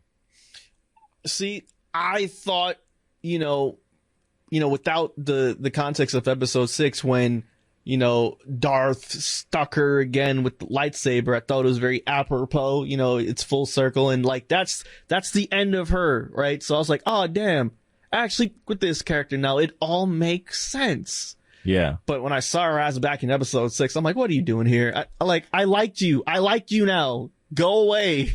Your story is done. I think the fighting scene is a little bit interesting because Darth Vader fought her with her own weapon. Yes. By breaking it in half and just giving it back and using her lightsaber against her. It's like, wow, he's toying with her. This is embarrassing. He's dodging all the swings. He's a bad mother lover, Bastion. And that's what I mean, like, Clone Wars Anakin does the same thing. Like, he's able to play around with the other characters because he knows he's just stronger. So I thought that was pretty cool. I do like that part of of episode 5, especially the ship leaving. Yes. Then Darth Vader using the Force to hold the ship back and just destroying it, and then the other ship flying behind it. It's like, oh, this is great. This is something I get in my video games. I expected to see this in episode 5. Well, a lot of that, Bastion, goes back to the allegory of just the sparring session that Obi-Wan and Anakin were having, in the flashback where, sometimes, Anakin would be like, oh, Obi-Wan, you're too soft sometimes, Master. You gotta be a bit more aggressive. And, if you go back into like the present time, frickin' Darth Vader is just using his fear and his anger and all that stuff. And he's getting the best out of Obi-Wan, but then, if you go back in time again with that battle, Obi-Wan is like, sometimes, Anakin, your problem is, you let your anger get the best of you, and that's what allows me to be better than you, because I get to sneak up behind you and do X, I thought that fight was lame. Not going front. What? Oh, I thought the speech was great, but they could have done it better. The choreography for that whole thing should have been better. No, man, I thought it fit well. I got small complaints. I thought it fit very well, man. I thought it fit so well for this episode because it was all very apropos. The language, yes, but the style, like I said, like, come on, let's do this scene again. Let's do this scene again. One more run. One more run. Let's do this scene one more time. Bastion, it's a spar. They're not supposed to kill each other. They're training. No, run this scene one more time. We're going to change it up. Make it a little bit more interesting. It's not supposed to be crazy interesting. It's a spar. Spars aren't supposed to be death fight that we saw in episode 5. Okay, let me explain to you, like, not to highbrow this, but when you're looking at it. Or when you're looking at the original series, we're talking about the original trilogy, the fighting scenes has nothing to do with like the style. It's more of the emotion that's happening in the scene, right? Yes. Obi versus Kenobi in episode 4, him disappearing, that's the fight. Done. And Luke fighting Darth Vader, losing his hand, that's the fight. Everything else doesn't matter what's going around.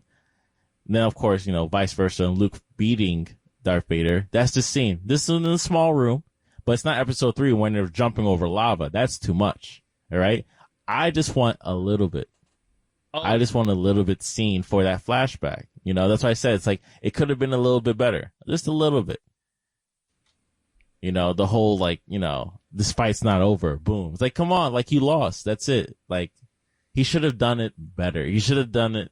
You understand what I'm complaining about? Yeah, he lost the fight. Like Anakin won. Then he did something extra. Like no. Boo. 2 thumbs down. But I like the scene though. It made sense. Like, okay. But okay. They should have, I don't know. Choreographer wrote something. That's my complaint. There's a lot of lazy writing in this. Like it writes itself. The plot writes itself. I will agree with you there. Yes. The dialogue isn't good anywhere. That is fine. That is fair. So that's another one of my complaints. I think the writing is pretty lame. Up until when we get the scenes of Anakin and Kenobi and Darth and Kenobi, when they finally meet each other, I think that's when, this is what we honestly came here for. We wanted to see how they were now, 10 years later, where Kenobi wasn't training that much anymore and Darth is on a whole other level of like using the dark side, using the dark side of the Force and using all of this like crazy-ish. And Darth said even himself, he was like, yo, you gotten weak, Obi-Wan, and your time off and blah blah blah, and all this ish talking that Darth is doing and one-upping his former master and putting Kenobi in that damn pit, and then Darth had the high ground. Darth didn't say he had the high ground. I would have loved it, but hey, he didn't say that. All that stuff, Bastion. That's what we really wanted, and episode 5 and episode 6 gave us that. Yeah, you're right. The high ground thing, like, that's the joke. Of course, saying that's what makes it better, because if he said it, that'd be whack. I know people say, oh, he should have said it. It's like, no, that's not how you tell a joke. Right, explaining the joke is what ruins the joke. So he buried him. He's looking down on him from from the hole, and I was like, "This is great." And then, of course, like Obi-Wan just realized, like, what am I fighting for again? The kids. Mm-hmm. Do it for the kids. That's right. Do it for your kids. Hell, basically, it is his kids. It's crazy. And did he know that his kids are alive? I don't think he did. Right? Darth Vader doesn't know that he has kids until it was in the comic books. Between episode 4 and episode 5. Yeah, I think it was in the kid. I think it was in the comic books, right? Yeah, because he finds out the name of the pilot that destroys the Death Star, and he hears Luke Skywalker, and it's like, what? That name? What the? Then he did the research. Mm-hmm. Mm-hmm. So between episode 4 and episode 5, that's when he did his own research. Okay, good. That's when you're starting to get Anakin Skywalker a little bit, actually, because now he's really thinking about destroying the Emperor. Hence, when you get to the rules, like, join me, and we could rule the galaxy as father and son, because he's ready, like, switch. Like, he's a little bit like Anakin again, because he wants to be the father. Mm-hmm. He wants to be a father for the family that he lost. Yeah. It's poetic. Like I said, Star Wars is like, yeah, George Lucas is a hack, but, like, it's a lot more poetic than episode 7 to 9. It is. And I do think Obi-Wan Kenobi could have been a little bit more poetic too. It was in the end. I could say it was in the end. Oh, bro. It definitely was poetic in the end. I'm not going to lie, man. I kind of teared up. I'm sure you all know the scene that I'm talking about, right? It was the final showdown, okay? And freaking Kenobi, he's going back to that place again where he's a bad mother shut your mouth, right? And he freaking slices Darth's helmet off, and you see some of it, of Anakin's burnt up face, and he's like, oh shoot, this is what Anakin's become, and then he's like, he's like, Anakin, I'm sorry. It's like, I'm sorry for all of it, right? And you see that nice little blue, you know what I'm saying, and reflecting off of Anakin's skin, right? And you know what he said, Bastion? What did he say? Oh, please, you can say it. I want you to. No, I don't remember. Oh, really? He said, What did he say? I'm not your failure, Obi-Wan. Oh, yeah. He said, you didn't kill Anakin Skywalker. I did. And Okay. then and then his face turned red, and like he's full dark side. I'm like, oh! Okay. Oh! and then Obi-Wan was like, then my friend is truly dead. Goodbye, Darth. I'm like, oh my god, chills, bro. Chills. That could have been like maybe the first line they wrote. Probably. And then it's like all the energy was out the window. You know when you're like a little bit lazy? Yeah. And you gotta write that essay, but like pretty much the last 5 paragraphs is the perfect essay, but then you gotta like, you know, maybe Filler. everything in the middle is fake. Just all filler. All fluff. Yeah, I agree, because All fluff. those last 2 episodes were freaking golden, especially that last scene in episode 6. That final battle, oh man, the lighting, the emotion. I'm not your failure. That's a bar. I'm not your failure, Obi-Wan. You know, you didn't kill Anakin Skywalker. I killed Anakin Skywalker. Hence, it makes sense when he talks to Luke. It's like Darth Vader killed Anakin Skywalker. Mm-hmm. Yeah. And it makes total sense now, you know, and I think, I won't say it makes total sense, but it's like it brings imaginary context. Mm-hmm. That's fair. But I think what it also does too is for Obi-Wan, it sort of releases all of that, you know, inner guilt that he had, you know, of how it went down with Anakin, because, you know, I don't know if y'all know this, listeners, but like Anakin and Obi-Wan, they're like actual like best friends. Right. I know y'all like it's not really shown in like the movies like that, but if you read the comics or if you watch Clone Wars, like no, like they were actual like really good friends, you know, his best friend as a matter of fact. And so, you know, when Darth said, I killed Anakin Skywalker, like that hurt. Like, damn, I'm still getting chills from that scene. I got to rewatch it. See, that's what I mean. Like this show, and we spoke about like in the first 20 minutes of this conversation, it's just like us talking about the ugly. But there is a lot of beautiful in this series as well. Mm-hmm. Not my fault. It's not a lot. It's a little bit of beautiful. A little bit of beautiful, but it's worth the wait in a way. But you just hope like they could have done it better. 4 episodes, you know, rewriting most of the characters' dialogue. Removing the kidnap scene where Reva is talking to Leia. Didn't need that. I thought that scene was disgusting. I didn't like that scene at all. Or also remove the part where Reva goes to try and kill Luke Skywalker. I didn't really remove that scene as well. I didn't get that either. I thought like you made your redemption arc. Why are you trying to go kill Luke Skywalker now? Wait, I didn't get that. Wait, quick question. Quick answer. This could be me just like misunderstanding when Senator Organa said something in the disc. Did he say that's like Anakin's son? Oh, like Luke? Like, yeah. No, I don't then think so. How did she know, like, to kill Luke Skywalker? Oh, because, remember where Reva, she was already on Tatooine? And she was talking with Owen, and she was just trying to make an example out of Owen. She was like, oh, do you have a family, Owen? She's like, yeah, I have a family. It's like, oh, I'm going to go kill your family. That was in like episode 1 or 2, because he didn't want to give up that that Obi-Wan was. No, that's not an explanation of why she wanted to kill him. Yeah, well, kill the kid.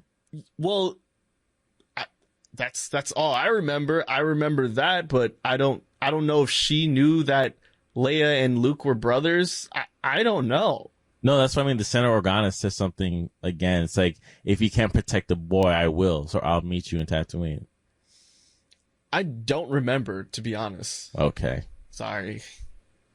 Anyways, they could have done that scene better where She tries to fight Obi-Wan one last time, then she gives up midway through the battle and turns back into the light or something. I didn't want that. I figured, at the end of, when she got killed or hey, if she came back, let her be on the light side now. It's over. Star Wars is a story of redemption. Right. Someone needs to be redeemed in every series. She was trying to she damn near tried to decapitate Darth Vader. It didn't work, but that was her redemption right there. No. That's not the redemption, because that's revenge. Jedi way is not revenge. Her redemption is leaving to the dark side because she no longer allowed her revenge to blind her. Hence, she remembers her friends. Right? When she was about to kill Luke, she kept looking at her friends dying. Right. That's the Jedi way. That's what Star Wars is. All right? Star Wars is not 7, 8, 9. That's not Star Wars. It's written by Hollywood, okay? Hollywood execs. Star Wars is sadly episode 1, 2, and 3. All right? They understand what it is. Episode 3. They understand what it is. Well, episode 1 and 2 is just politics. Episode 3. We're not pretending episode 2 exists. We're not doing No. Episode 2 is very important, but it's not good. It's important, but it's not good. You have to watch it. It's fun. The awkwardness is the best part. I watch episode 2 every year. It's the worst movie. It's so memorable. It's like when you're watching a bad movie and you're saying all the bad lines. That's what makes it so good. Like Tommy Wiseau's The Room? Yes. But that exactly movie the is same. so bad it's good. No, because you could say, I murdered everybody. I murdered the women, the kids. Or say, I hate sand. It's so memorable throughout the whole thing.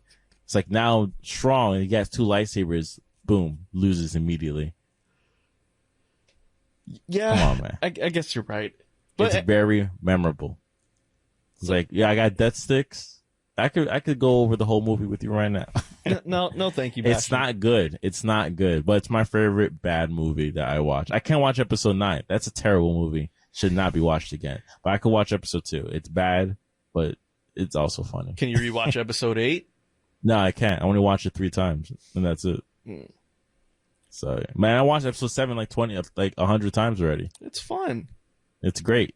Everything else is bad. So that's our Star Wars review.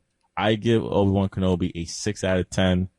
Hard, difficult start, terrible writing, dialogue, but it does lead into 2 great episodes, episode 5, and I think that's what kind of brings it from like a 4 to a 6. What about you? Oh, I give it a 5 for the same reason, because I feel like, the bad outweighs the good, but the goods are really good, and the good helps bring it back up to mediocre at best.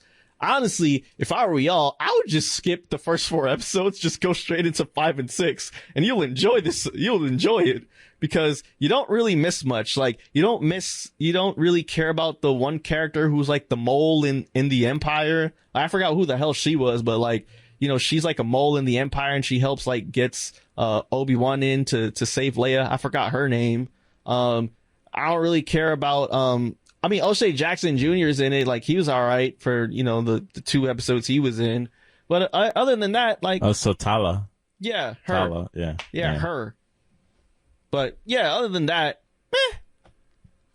it was a meh series. It was pretty mediocre at best. We didn't have to have it. That's pretty much all we're trying to say. Yeah, it wasn't needed at all. This whole series wasn't needed, but hey, I appreciate the last 2 episodes, and Bastion does too. And you will too if you're a fan of Star Wars. I think you will. And with that, we just want to thank you all for tuning in to Black Seinfeld once again. Please hit us up on all of our social media platforms, such as Twitter and Instagram, Black Seinfeld NY. Please message us on blackseinfeldny@gmail.com. I have nothing else to say. Bastion, do you have anything else to promote while you're here in New York? No, we'll, see you guys next week. All right. Well, we're going to go out to Talk About Me, D. featuring... Sorry, one moment. Featuring Denzel Curry. Yeah, Denzel Curry. It's the damn monitors. Featuring Denzel Curry. We got JID and we got Kid Cuddy. Take care, y'all. Be safe. Peace.